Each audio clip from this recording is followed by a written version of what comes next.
오늘 함께 은혜 나누실 말씀은 전도서 7장 13절부터 14절 말씀입니다. 전도서 7장 13절에서 14절 말씀입니다. 우리 교회 성경으로는 953페이지입니다. 전도서 7장 13절에서 14절 말씀. 찾으신 줄 알고 함께 합독하시겠습니다. 하나님의 행하시는 일을 보라. 하나님이 굳게 하신 것을 누가 능히 곧게 하겠느냐. 형통한 날에는 기뻐하고 곤고한 날에는 생각하라. 하나님이 이 두 가지를 병행하게 하사 사람으로 그 장래 일을 능히 헤아려 알지 못하게 하셨느니라. 아멘. 오늘 읽으신 이 전도서는 솔로몬이라고 하는 사람이 기록한 부분인데, 솔로몬은 여러분이 잘 아시다시피 인생의 모든 희노애락을 다 경험해 보았고 어느 누구보다도 인생에 대해서 많은 것들을 경험해 본 그런 사람입니다. 그러다 보니 그 사람이 이제 나중에 후대에 많은 사람들에게 이런 것이 바로 올바른 지혜다라는 것을 알려주기 위해서 기록한 것이 전도서에 이제 많은 부분이 솔로몬이 쓴 부분이 있습니다. 오늘 읽으신 본문을 보면은 하나님이 행하시는 일을 보라. 하나님이 굳게 하신 것을 누가 능히 곧게 하겠느냐, 이렇게 말씀하고 있는데, 우리가 인생을 살면서 굉장히 고든 길만 있다라고 하면은 사실 인생이 이렇게 어렵지 않을 거예요. 내가 계획하고 내가 준비하고 내가 예측한 대로 일이 착착착 진행이 되어가지고 그냥 일이 순조롭게 진행이 된다라고 하면은 걱정할 게 뭐가 있겠습니까? 그냥 내가 계획한 대로 다 잘 되고 있어. 또 그리고 또 우리는 하나님께 기도도 하고 또 하나님 말씀대로 사는 사람이니까 내가 기도하고 계획한 대로 하나님께서 다 착착 길을 열어주실 거야. 그러고 이제 우리가 산다라고 하면은 무슨 걱정이 있겠습니까?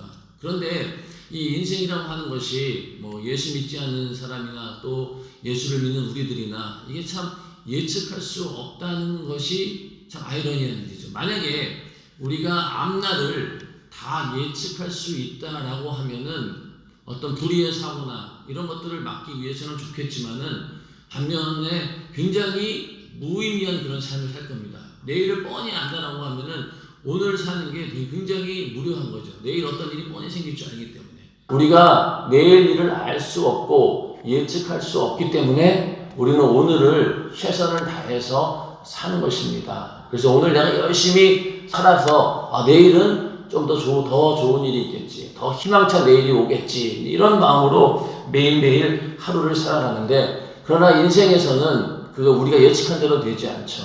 항상 어떤 일이 생길지 우리는 아무도 알지 못합니다. 그러다 보니까 똑같은 목표를 향해서 가는데도 불구하고 어떤 사람들은 그 길을 빨리 직선 코스로 가는 사람이 있고, 또 어떤 사람은 똑같은 목표를 가지고 가면서도 시간이 오래 걸립니다. 빙빙 둘러가지고 거의 오랫동안 가서 이렇게 굽이굽이 돌아서 목적지에 도착하는 그런 경우도 있죠. 그러다 보니 굉장히 우리는 마음이 조급하죠. 제 기억으로 직장 다닐 때 일이었던 것 같아요. 이 남자들은 가장 신경이 쓰이는 게 이 진급 문제입니다.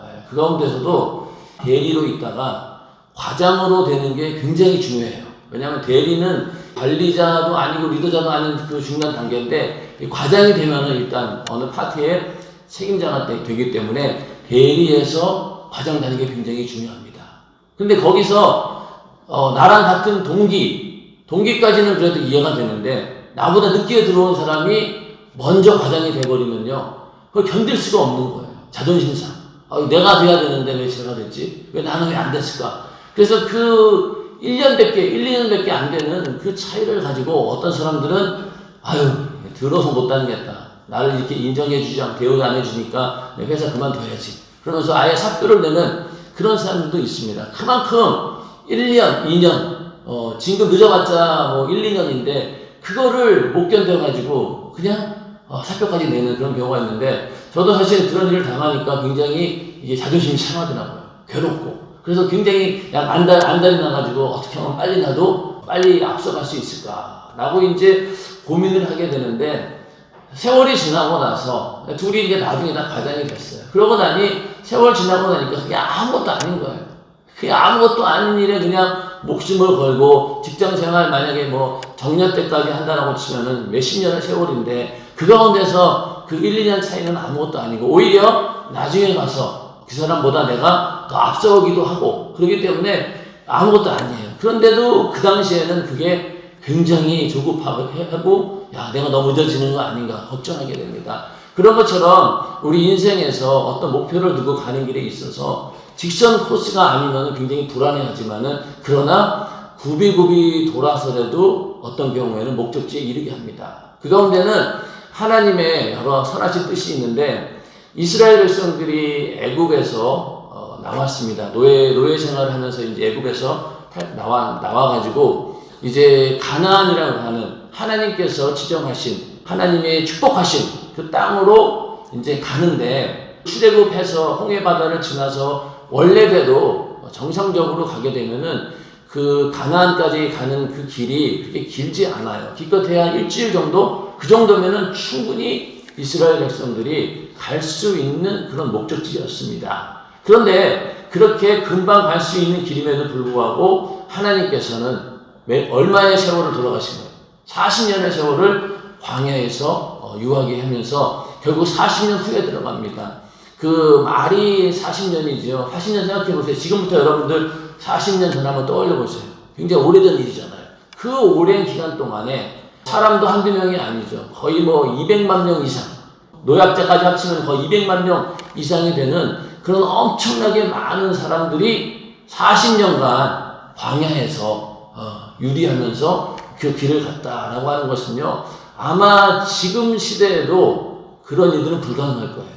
그 수백만 명이 먹어 제끼는 양식이 얼마며 또 필요한 물이 얼마며 또 그 함께 가면서 어린아이들 노약자들 치닥거리 하려고 하니 지금 아마 우리가 간다 해도 엄청난 준비를 하지 않고는 절대로 갈 수 없고 불가능한 일입니다. 그럼에도 불구하고 하나님께서는 그 이스라엘 백성들을 40년 동안 광야에서 굽이굽이 돌아서 목적지에 이르게 하신 이유가 뭘까요? 왜냐면은 그 이스라엘 백성들은 애굽에 오랫동안 있으면서 완전히 그 노예 근성에 젖어 있었죠. 자기네들이 정말로 하나님께서 특별하게 선택하신 민족이고 하나님께서 축복하신 아브라함의 자손, 또 아브라함의 하나님, 이삭의 하나님, 야곱의 하나님 정말 이 천지만물을 창조하시고 그들을 선택하면서 축복하신 그 하나님의 자녀, 하나님의 백성이라고 하는 것을 완전히 잃어버린 채 그냥 노예 생활을 하고 있었습니다. 그 가운데서 완전히 쩔어가지고 자기네들이 도대체 어떤 주체성도 없고 정체성도 잃어버리고 그런 상태에서 오랜 동안을 있다 보니 그들이 막상 애굽을 나왔을 때 그들은 하나님의 백성으로서 준비가 안 되어 있던 것이죠. 그러니까 그 홍해 바다를 건널 때까지만 해도 좋은 일이 있으니까 그냥 와 하나님 감사합니다라고 찬양하면서 기뻐했죠. 그런데 나오자마자 얼마 안 있어가지고 여러 가지 시련에 봉착하게 됩니다. 물도 없고 양식도 없고 불편한 게 한두 가지가 아니죠. 그러다 보니까 금세 어떤 근성이 드러납니까? 노예 근성이 드러나는 거예요. 차라리 내가 애굽에 있었으면은 이 고생은 안 할 텐데 애굽에서 몸은 힘들고 노예로 생활은 했지만은 그래도 먹고 사는 건 문제가 없었는데 내가 왜 이렇게 모세야 우리를 끌고 나와서 이렇게 고생시키느냐, 이 광야에서 죽이려고 네가 작정했냐 이러면서 막 원성이 대단했습니다. 그건 뭐냐? 하나님의 백성임에도 불구하고 그 정체성을 다 잃어버리고 여전히 그 노예 근성으로 가득 차 있었던 것이죠. 그러다 보니 하나님께서는 그 이스라엘 백성들을 광야에 40년 동안 이동하는 과정 가운데 뭘 느끼게 하냐면은 바로 우상을 섬겨서는 안 된다. 너희가 섬겨야 될 분은 바로 하나님이시다. 하나님만 예배해야 된다. 하나님만 경배해야 된다. 라는 것을 분명히 가르쳐 주셨고 그러면서 정말로 하나님의 어떤 백성으로서 그 말씀도 주시고 계명과 율법을 주시면서 정말로 하나님의 그 백성으로 살아갈 수 있는 그 모든 방법들을 그 광야 40년 동안 알려주셨습니다. 결론적으로 이스라엘 백성은 굉장히 늦게 목적지에 도달했지만은 만약에 그들이 원래 코스대로 빨리 가나안에 도착했으면은 아마 금방 그 가나안과 싸워보지도 못하고 그냥 패배했을 것이고 다시 그 가나안이라고 하는 그 나라에서 종살이를 했을 거예요. 하나님께서 예비하신 그 가나안 축복의 땅은 그냥 이스라엘이 가서 그냥 가기만 하면 얻는 그런 곳이 아닙니다. 가서 어떻게 했나요? 싸워야 되잖아요. 가나안에 있는 그 많은 자기네들보다 훨씬 더 키도 크고 또 좋은 무기를 갖고 있는 그런 가나안인들하고 싸워야 되는 거예요. 그 사람들을 쫓아내고 자기들이 그 땅을 정복해야 되는 것인데 이 40년의 세월이 없었다라고 하면 그런 준비가 안 되었기 때문에 그 전쟁에서도 피했을 것이고 그리고 다시 아마 그 땅에 노예로 사는 그런 비참한 꼴이 되었을 겁니다. 그런데 하나님께서는 그 40년의 세월 동안 이스라엘 백성들로 하여금 하나님의 백성으로서의 자격을 만드는 일에 그 시간을 투자하신 것이죠. 그렇기 때문에 우리도 우리 인생 가운데서 내가 원하는 바대로 되지 않는다라고 해서 조급할 이유가 없습니다. 우리가 하나님의 그 선하신 뜻 가운데 있다라고 하면은 하나님께서 반드시 그 돌아가는 만큼 우리에게 유익이라고 하는 것. 그렇기 때문에 조급하게 내가 저 목적지에 도달하지 않았다고 해가지고 낙심하고 좌절하고 하나님 원망할 필요가 없죠. 지금 내가 이렇게 돌아가는 그 길 가운데 하나님께서 나를 만들어 가시는구나. 그런 믿음을 가지고 인내함으로 잘 버티시면은 우리가 생각한 것보다 훨씬 더 큰 하나님의 역사가 일어난다는 것. 그것을 믿으시고 항상 인내함으로 하나님의 때를 기다리시기를 주님의 이름으로 축원합니다. 그래서 하나님이 굳게 하신 것을 누가 능히 곧게 하겠느냐. 하나님께서 분명히 이렇게 가라고 길을 인도해 주고 있는데 우리가 뭐라고 그 길이 싫어요 빨리 갈래요 라고 갈 수 있는 길이 아니란 얘기입니다. 하나님께서 정하신 그 길을 우리는 가야 되는 거죠. 그래서 마음은 또 우리의 육신의 생각은 빨리 그 목적지에 도달하고 싶지만은 그러나 하나님의 계획은 그렇지 않다는 거죠. 그래서 돌아가더라도 하나님께서 나를 인도하신다라고 하는 확실한 믿음만 있다라고 하면은 우리는 절대로 좌절하지 않고 그 길을 순종해서 갈 수가 있습니다. 그래서 인생이라고 하는 것이 이렇게 예측할 수가 없어요. 하나님께서 분명히 보이는 그 길도 굽이굽이 가게 하실 수도 있고 빨리 가게 하실 수도 있고 그러다 보니 인생은 예측할 길이 없습니다. 또 그것뿐만입니까? 악한 마귀 역사가 끊임없이 우리의 삶을 방해하기 때문에 하나님 뜻대로 살지 못하고 우리가 생명을 얻지 못하도록 끊임없이 방해하기 때문에 더 앞날이 험난한 거예요. 그러다 보니 예측할 수가 없어요. 그래서 오늘 읽으신 본문 가운데도 형통한 날이 있고 곤고한 날이 있다는 거죠. 곤고하다는 게 그냥 우리가 이 단어의 느낌상 곤고하다 그러면 그냥 약간 좀 허무하다 이런 추상적인 그런 개념이 아니고 이 곤고하다라고 하는 것은요 굉장히 어려운 상황을 말하는 겁니다. 정말로 포기하고 싶고 절망하고 싶고 나는 도저히 할 수가 없다라고 그런 아주 굉장히 어려운 상황 가운데 있는 것이 바로 곤고한 가운데 있는 것인데 이렇게 형통한 날이 있고 곤고한 날이 있는데 형통한 날에는 너희가 기뻐하라 이렇게 말씀하고 있죠. 사실은 이 형통한 날에 기뻐하는 것은요 굉장히 쉬운 일이에요. 그렇죠? 여러분들도 만약에 좋은 일이 생겼어요. 갑자기 집값이 엄청 올라가지고 떼돈 벌었다고 칩시다. 그러면은 예수 믿는 사람으로서 하나님 감사합니다라고 얼마나 기뻐하겠어요. 그리고 갑자기 좋은 일이 생기면은 그런 일에 대해서 기뻐하는 것은 누구나 할 수 있어요. 그런데 또 문제가 뭐냐? 그 기쁨도 잠깐이고 오히려 나중 가서는 어떻게 됩니까? 그 기쁨이 오히려 육신의 기회로 돼가지고 오히려 하나님을 등지고 떠나가는 그런 경우도 있지 않습니까? 형통한 날에 우리가 즐거워한다. 하나님께 영광을 올려드린다라고 하는 것도 굉장히 중요한 일입니다. 오늘날 많은 사람들이 예수 잘 믿다가 돈이 좀 생기고 또 권력이 생기고 또 바빠지다 보니까 예배도 소홀히 하게 되고 결국은 교회를 등지고 떠나가는 그런 경우도 있기 때문에 그런 경우는 형통한 날에 기뻐한 것이 아니죠. 자기 육신만 기뻐한 거예요. 하나님께 그 즐거움과 하나님께 영광을 올려드렸어야 되는데 그렇지 않았다는 겁니다. 하여튼 형통한 날에는 기뻐해라. 그리고 또 곤고한 날에는 너희가 잘 생각을 해봐라. 이게 생각이라고 하는 것도 그냥 머릿속으로 생각하는 것이 아니라 정말로 뜨겁게 하나님과의 관계 속에서 무엇이 잘못되었을까라고 돌이켜보면서 뜨겁게 회개해라라고 하는 그런 뜻입니다. 자, 우리도 어려운 일이 생기고 문제가 생기면은 당장 우리는 기도합니다. 기도할 때 뭘 기도합니까? 내가 혹시 하나님 앞에 잘못한 게 없는가? 하나님 말씀 가운데 불순종한 건 없나? 또 내가 또 하나님 말씀 뜻대로 살지 못한 부분이 있지 않나? 그걸 이제 살펴보면서 이제 문제의 원인을 찾으려고 합니다. 그런데 대부분 그 문제의 원인을 다 찾지는 못해요. 그냥 내가 그 기회를 통해서 정말 뜨겁게 회개하고 하나님께 더 가까이 가는 기회로 삼는 것이지 그 문제의 원인은 절대 찾지 못합니다. 왜 그럴까요? 우리는 아담 안에 한 모든 가치 있는 그런 사람들이잖아요. 한 아담 안에 다 들어있기 때문에 아담이 범죄함으로 인해서 모든 사람들이 저주를 받고 모든 사람이 그로 인해서 죄로 인한 심판의 대가를 받게 되어 있습니다. 내가 아무리 잘해도 우리에게 고난이 올 수 있는 거죠. 우리에게 환난이 올 수 있어요.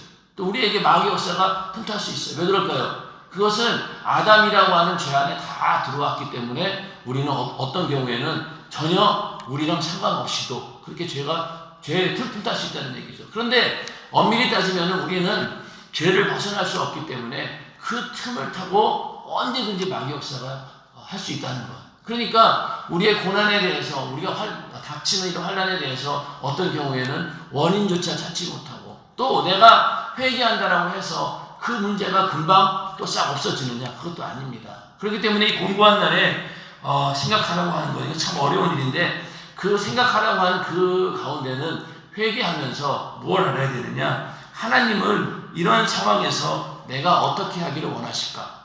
곤고한 날이 이르렀을 때 내가 어떻게 해야지 하나님을 기쁘시게 할 수 있을까? 거기에 대해서 생각해 보라는 거예요. 자, 지금 우리의 곤고한 날에 닥치는 이 문제가 빨리 해결되기를 바라는 그 마음 이전에 내가 과연 이 상황에서 어떤 모습으로 하나님 앞에 서야 될 것인가? 이것을 잘 생각해 보라는 거예요. 이 고난의 문제, 곤고한 날이 왔을 때 그 문제에 대해서 그것이 해결되느냐 안 되느냐에 의해서 조급하게 생각하지 말고 과연 이 상황에서 내가 어떻게 해야 될 것인가 이것을 잘 생각해 보라고 하나님께서는 말씀하고 있습니다. 자, 그런 마음을 가지고 곤고한 날에 대처하다 보면은요 결국은 나에게 주어진 고난과 역경과 어려움의 순간순간들이었지만 오히려 그 시간들이 어떻게 되느냐 하나님과 더 깊이 교제하는 시간이 됩니다. 자, 여러분들도 어려운 일이 생기고 정말 내 힘으로 할 수 없는 그런 일이 생겼을 때 더 많이 기도하죠. 더 하나님의 뜻을 간구합니다. 하나님 왜 나에게 이런 시련이 왔을까요? 하면서 그렇게 기도하다 보면은 나중에 가서는 하나님이 주시는 그 위로를 받게 되죠. 하나님께서 내 사정을 아시는구나. 나를 위로해 주시고 힘을 주시고 내가 네 사정을 잘 안다. 잘 견뎌라.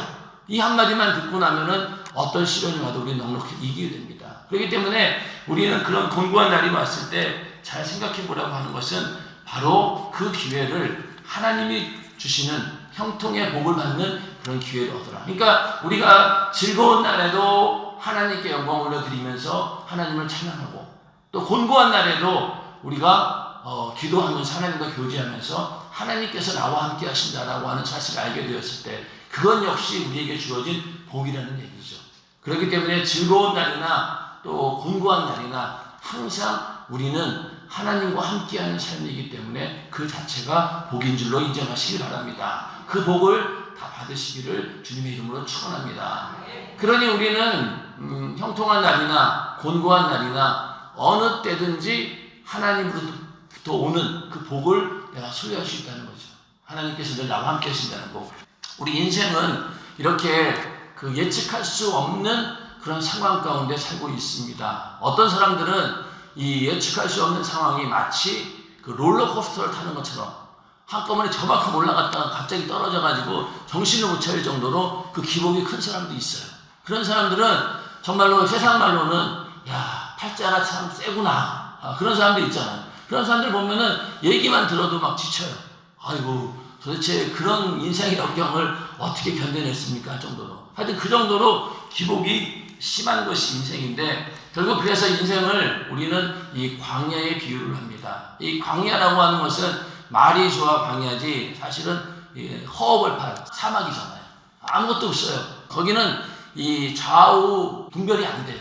모래 사막 그 가운데 딱 있으면은요 앞이 어디고 뒤가 어디고 내가 어디쯤 왔는지 모른다는 얘기죠. 거기서 길을 잃게 되면은 완전히 죽어버리는 거죠. 그리고 그 사막이라고 하는 것이, 그 광야라고 하는 것이 그런 어떤 예측할 수 없는 곳이기 때문에 두려운 곳이고, 또 그 가운데 얼마나 많은 악한 그런 전갈도 있고 그런 것들이 있어가지고 도저히 사람이 살 수 없는 그런 상황이 바로 광야 같은 그런 곳이죠. 그러다 보니 거기에 광야에서 만약 길을 잃게 되면은 정말 죽을 수밖에 없는 그런 상황입니다. 이 광야 같은 삶 속에서 우리는 하나님만 발견하고 하나님이 인도해 주셔야지만이 그 광야 같은 인생의 길을 갈 수 있다는 것이죠.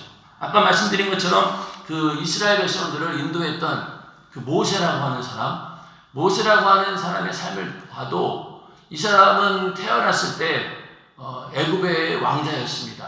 그렇죠? 히브리인이었지만은 그가 이제 강물에 뛰었는데 그거를 이제 히브리 그 공주가 그걸 이제 가져와가지고 애를 키웠잖아요. 그래서 그 히브리인임에도 불구하고 그는 애굽의 왕자로서 40년을 살았어요. 물론 그가 정상적인 그런 왕자가 아니기 때문에 약간 홀대는 받았겠지만, 그러나 좋은 환경에서 그 애굽의 모든 지식들을 다 습득할 수도 있었고 공부도 할 수 있었고 좋은 환경에서 40년 만에 세월을 지내게 됩니다. 그러다가 이제 자기 자신이 히브리인이었다는 것을 어렸을 때부터 알았기 때문에 이제 어느 날 봤더니만은 그 히브리인들이 자기 동포가 애굽인들에 의해서 핍박받는 그런 모습을 보고 분개합니다. 막 열이 받아가지고 어떻게 저럴 수 있을까. 그러다가 그런 마음이 지나치다가 어느 순간에 그 애굽 사람을 때려 죽이고 말죠. 그러면은 이 애굽 사람을 이제 때려 죽였는데 그걸 가지고 히브리인들이 야 감사하다, 그리고 너는 정말 우리의 지도자야, 네가 우리 이 백성을 인도할 수 있어, 이럴 줄 알았는데 오히려 히브리인들이 또 모세를 막달시킵니다. 야 너 때문에 우리까지 죽게 됐어, 너 어떡할래, 이러면서 오히려 그 사람을 막 고발하려고 하는 그런 상황이 되지 않습니까? 그러니까 결국은 이 모세는 도망칩니다. 도망쳐서 한 곳이 어디예요? 바로 광야 같은 곳이에요. 거기서 40년의 세월을 보내게 됩니다. 80세에 하나님께 부름받을 때까지 무려 40년만의 세월을 그냥 보낸 거죠. 거기서는 아무것도 할 수가 없어요. 그가 가지고 있던 애굽에서 누렸던 모든 지식이나 이런 것들이 아무 소용이 없습니다. 그냥 양을 치는 평범한 사람일 뿐이고 거기서 평범하게 가정을 일구어 사는 그냥 아무것도 할 수 없는 그런 존재였던 것이죠. 거기서 40년간 모세가 있으면서 뭘 깨달았겠어요? 나는 아무것도 할 수 없는 존재구나. 거기서 정말로 낮아지고 겸손해졌던 것이죠. 우리도 마찬가지입니다. 인생에 고난이 오고 역경이 올 때 정말로 지혜로운 사람은 그 가운데서 나는 아무것도 할 수 없구나, 내가 발버둥 쳐봐야 결국은 더 깊은 수렁으로 빠지는구나, 그러고 다 손 내려놓고 하나님의 뜻만 기다리는 그런 상황이 되지 않습니까? 그럴 때 하나님께서 그 순간에 우리의 기도를 들어주시고 구원해 주십니다. 마찬가지로 모세도 40년 동안 자기가 가지고 있는 모든 것들 다 버렸어요. 혈기도 버리고 또 그 민족을 내가 구해야 되겠다라고 하는 그런 의분 같은 것도 다 내려놓게 돼요. 그렇게 완전히 다 내려놓았을 때 그제서야 하나님께서는 모세를 부르십니다. 또 하나님께서 모세를 부를 때 마치 기다렸다는 듯이 아이고 제가 기다리고 있었습니다, 이제 저 갈 수 있습니다, 이게 아니었잖아요. 어떻게든 나는 할 수 없어요, 나는 이래서 못해요 저래서 못해요 라고 계속해서 거절을 합니다. 그것은 일부러 그런 게 아니라 실제로 자기 자신이 그랬던 거예요. 그러니까 하나님께서 그에게 능력을 주시면서 그를 정말 하나님의 능력 가운데 세우셔서 이스라엘을 애굽에서 인도해내는 그 민족의 지도자로 세우게 됩니다. 만약에 그에게 광야에 40년이 없었다라고 하면은 절대로 이스라엘을 인도할 수 있는 그런 리더십이 없었다는 거예요. 그 자기가 광야에서 40년의 그 세월을 보냈기 때문에 나중에 이스라엘을 광야에서 인도할 때 별의별 일이 다 생기잖아요.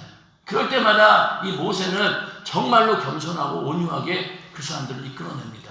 그들이 막 돌로 치고 죽이려고 했지만은 그 가운데서도 끝까지 이스라엘 백성들을 위해서 자기 자신은 오히려 죽을지언정 그들을 살려야 되겠다라고 하는 막 그 불연의 열정을 가지고 이스라엘 백성들을 인도하지 않았습니까? 그것이 다 어디에서 나온 거냐? 바로 40년의 광야의 세월 때문에 나온 겁니다. 이 모세는 40년은 애굽의 왕자로 살았고 40년은 광야에서 자기를 완전히 기울일 시간을 가졌고 그 다음에 또 40년은 뭡니까? 이스라엘 백성과 함께 광야에서 또 40년을 보낸 거예요. 그 사람이 120세를 살았다고 했을 때 80년을 광야에서 보낸 거죠. 참 인생치고는 이게 참 허무하지 않습니까? 또 굉장히 괴로운 거죠. 하여튼 모세는 완전히 광야 인생인 거예요. 그러다가 이제 결국은 또 가나안에 들어가지도 못하고 광야에서 죽음을 맞이하는 그런 상황인데, 하여튼 그 모세에게도 40년간의 광야가 있었기 때문에 그 이후에 40년의 세월을 이스라엘 백성들을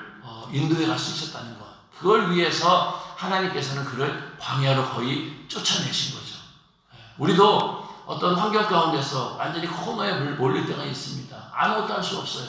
그럴 때 다 내려놓고 하나님 앞에 겸손히 나를 돌아볼 때 하나님께서는 더 연단해 주시고 더 크게 쓸 수 있는 그릇으로 만들어주는 줄로 믿으시기 바랍니다. 그래서 여러분들도 혹시 그런 어려운 광야 같은 그런 곤고한 날을 지내고 있다라고 하면은 절대로 포기하지 마시고 지금 내가 더 단단하게 만들어지는 그런 시간이다. 조금 늦어진다 하더라도 괜찮다. 나는 더 하나님의 사람으로 만들어진다라는 그런 믿음을 가지고 절대 포기하지 마시기를 바라겠습니다. 또 그 광야 하면 생각나는 사람이 다윗입니다. 다윗도 참 성경에 나오는 사람들의 그 삶을 보면은요, 그 여정이 참 굴곡이 많아요. 그 다윗도 마찬가지입니다. 다윗도 그 양치기 소년으로서 양을 치던 그런 평범한 그런 아이였는데 어느 날 사무엘이 와서 그에게 왕으로 기름을 붓습니다. 생각지도 않았던 일이죠.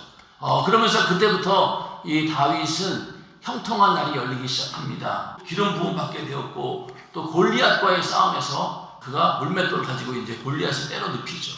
그러다 보니까 많은 사람들이 아무도 해보지 못했던 그 골리앗을 저 소년 다윗이 했다라고 하면서 졸지에 그 다윗이 이스라엘의 어떤 리더자로서 막 부상이 되는 거예요. 그러면서 그 인기가 높아지니까 이제 그 사울이 그 다윗을 발탁을 해가지고 이제 왕궁으로 데려옵니다. 자, 여기까지는 정말로 좋은 코스로 간 거예요.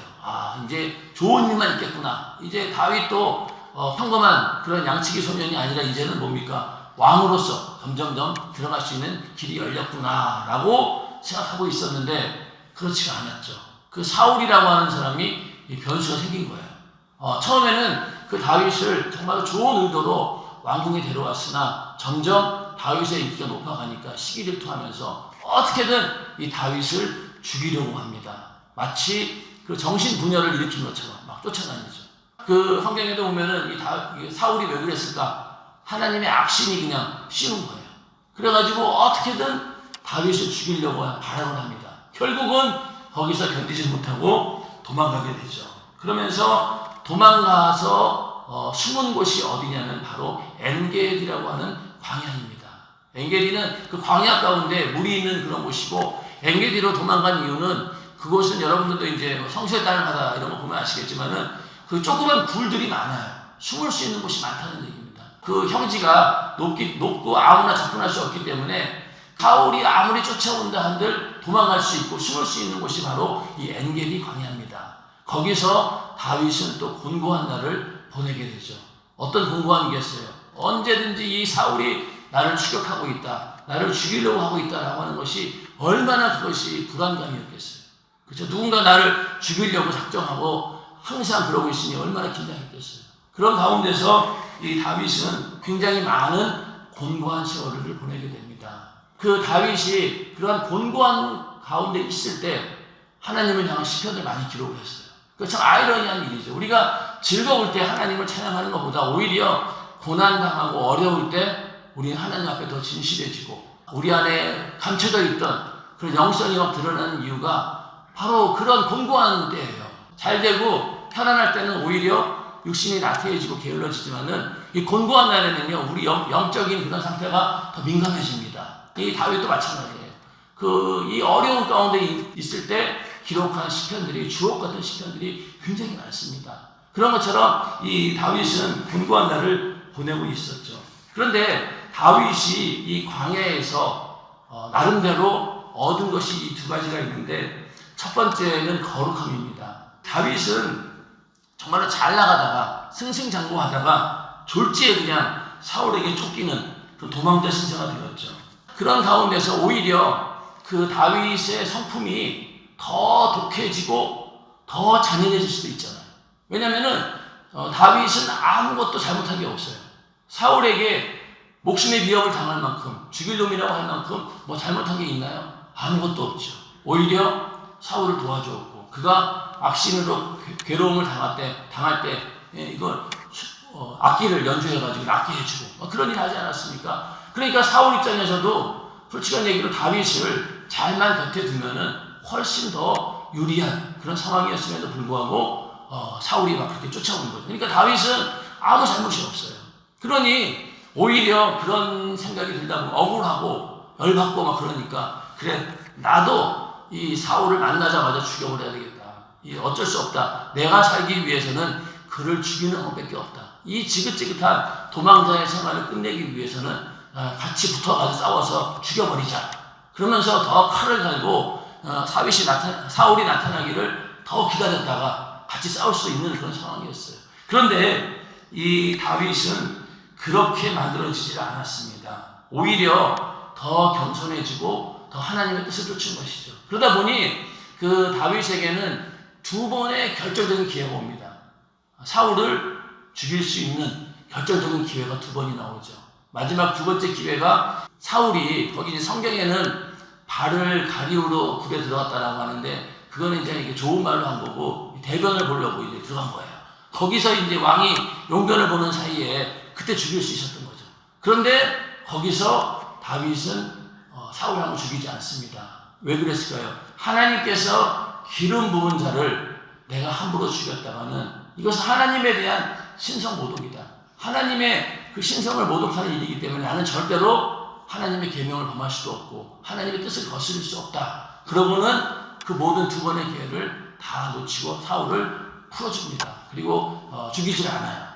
그러면서 거기서 그 다윗은 뭘 알게 되었냐면은 바로 하나님으로부터 만들어지는 거예요. 하나님의 성품으로 내가 만들어지고 있는 것이죠. 거기서 아까 말씀드린 것처럼 육신의 생각을 쫓아가지고 더 복부심에 불타고 나도 같이 응징을 해야 되겠다라는 마음이 있었다라고 하면은 다윗은 그런 마음 갖지 않았겠죠. 즉시 죽여버렸겠죠. 그런데 그 가운데서 하나님의 선한 뜻을 선택하게 됩니다. 하나님의 말씀을 쫓게 되는 것이죠. 하나님의 말씀과 함께하게 됩니다. 그 순간 다윗은 예전보다도 훨씬 더 하나님의 사람으로 만들어져 간다는 것. 그것을 다윗은 알게 되었다는 것. 그러니까 그 광야에 있는 동안 다윗은 하나님의 사람으로 거룩함을 입게 되는 겁니다. 그거를 그 광야 가운데 이루는 것이죠. 그 다윗은 우리가 사무엘상에 보면은 24장 15절에 여호와께서 재판장이 되어 나와 왕 사이를 판결하사 나의 사정을 살펴 심원하고 나를 왕의 손에서 건지시기를 원하나이다. 지금 당장 이 엔게디 광야에서 나를 이끌어줄 수 있는 그런 상황은 하나님께서 하실 일이에요.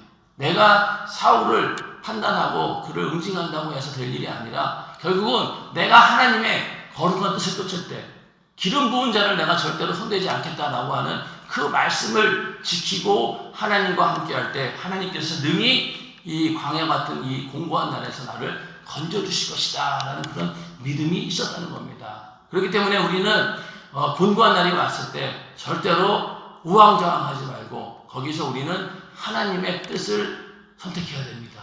그것만이 살 길이죠. 그러나 많은 사람들은 그렇게 하지 않죠. 육신의 생각은 사망인데 자꾸만 우리는 육신의 생각을 따르게 되죠. 조급하고 답답하고 불안하니까 어떻게든 빠져나오려고 인간의 머리를 쓰게 됩니다. 결국 그렇게 해서는 안 되는 건데 결국 그렇게 인간의 수단과 방법을 택했다가 결국은 하나님의 역사를 경험하지 못하는 그런 일들이 많기 때문에 우리는 절대로 그래서는 안 된다는 것. 항상 하나님의 뜻을 쫓는 그런 사람이 되어야 된다는 것이죠. 이 다윗은 그 가운데서 하나님의 그 보호하심과 그런 하나님의 뜻을 깨달았던 것이죠. 그리고 또 한 가지는 뭐냐면은 처음에 다윗이 이 엔게디 광야로 왔을 때는요, 자기 몸을 숨길 곳을 찾은 거예요. 그래서 처음에는 자기의 피난처가 동굴이나 또 자기 몸을 숨길 수 있는 그런 좋은 지형이 있는 그런 곳인 줄 알았던 거예요. 그런데 시간이 지나면서 뭘 깨달았냐면 야, 이렇게 내가 몸을 숨길 수 있는 동굴이나 물리적인 장소가 피난처가 아니구나.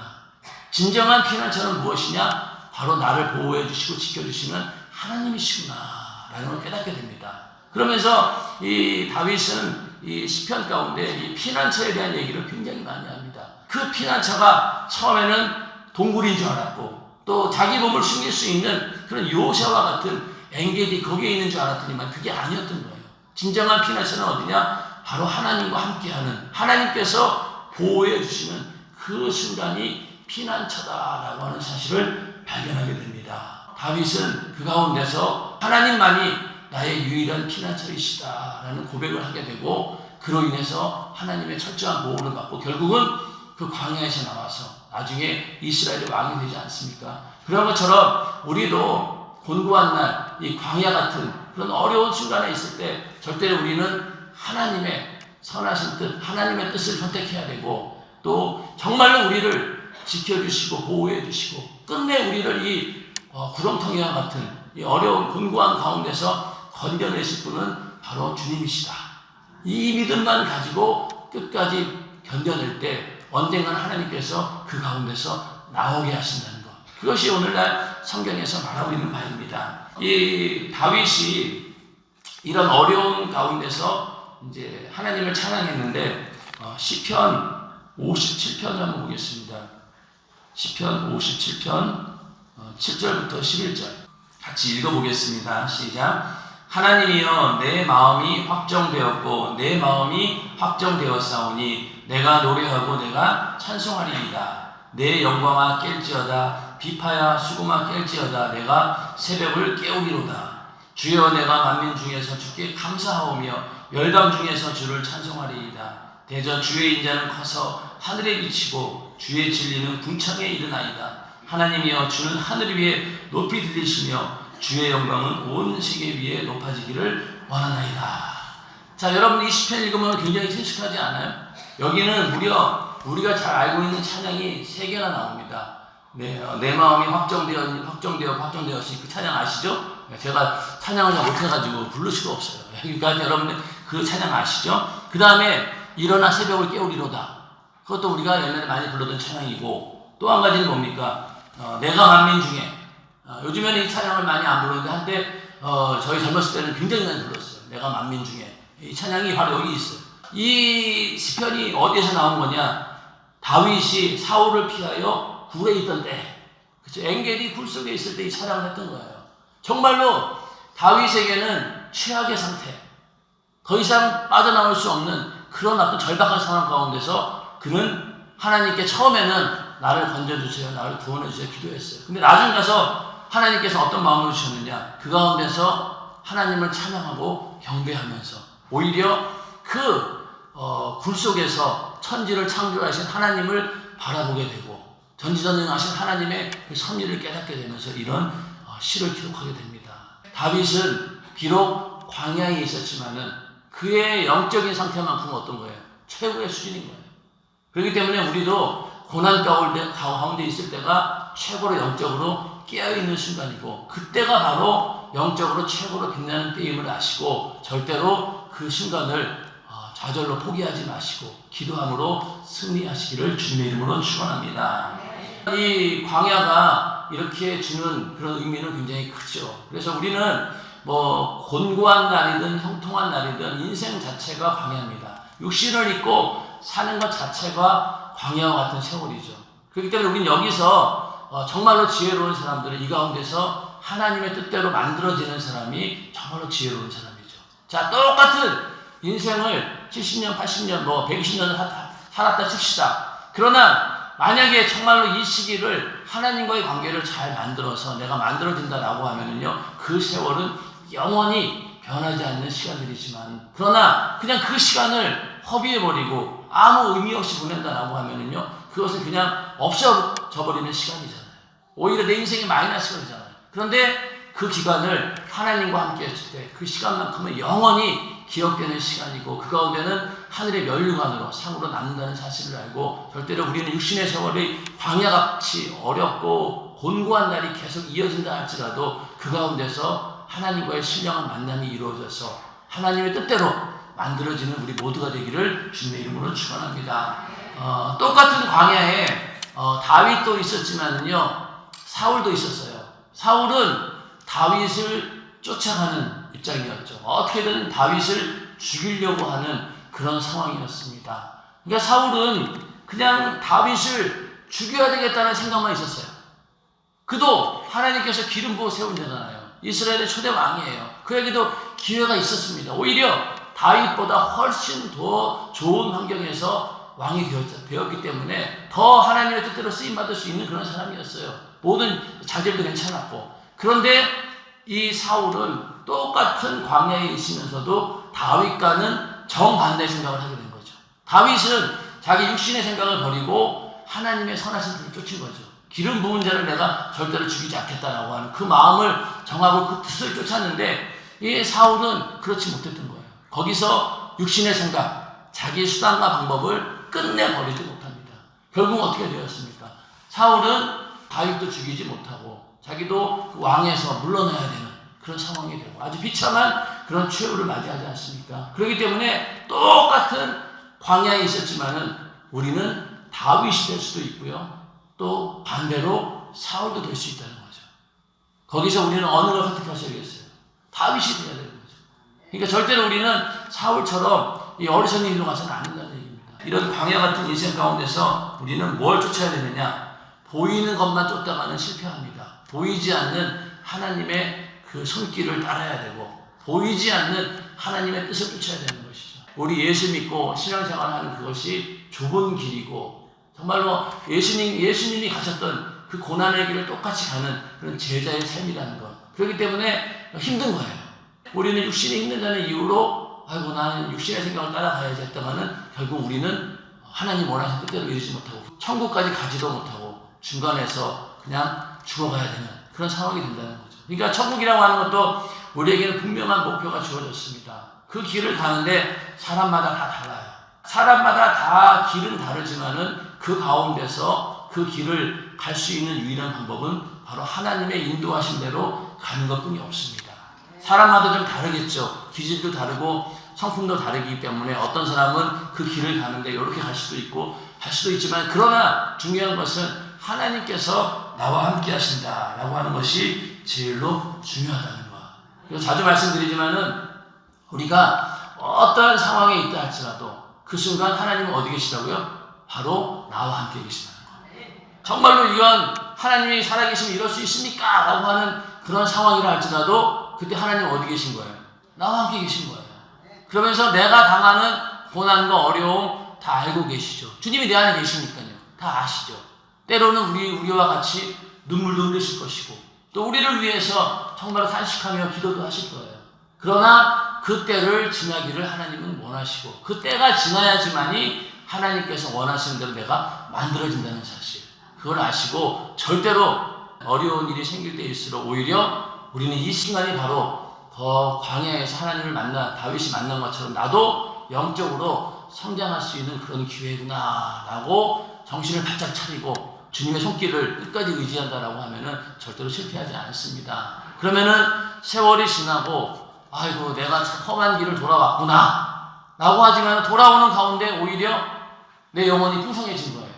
여러분들 강물도 그냥 확 지나 내려오는 강물은요 중간에 뭐가 없어요. 그런데 굽이굽이 내려오는 그런 물 가운데는요 강 기슭이 있어요. 거기는 많은 식물들이 살고 또 그 고기들도 살고 하여튼 뭐 그런 것들이 풍성하게 거하는 그런 장소가 됩니다. 우리 인생도 굽이굽이 돌다 보면은요 힘들고 어려웠지만 그러나 하나님과의 관계 속에서 굉장히 많은 풍성한 영적인 경험과 하나님과의 관계 속에서 내가 만들어진다는 사실 절대로 놓치지 마시고 하나님의 손을 붙드는, 그래서 하나님만이 우리의 유일한 피난처가 되시기를 주님의 이름으로 축원합니다.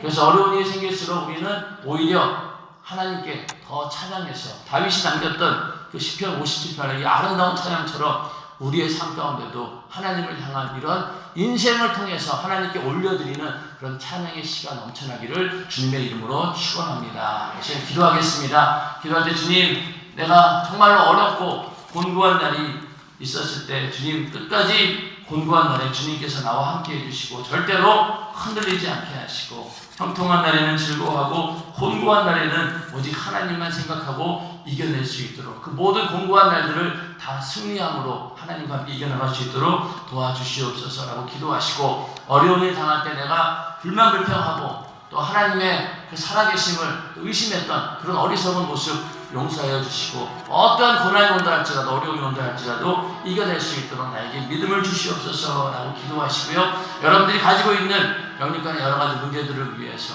또 수양관에서 말씀을 전하는 주의 자녀의 강건함을 위해서 이 시간 주여 상상하시고 기도하겠습니다. 주여!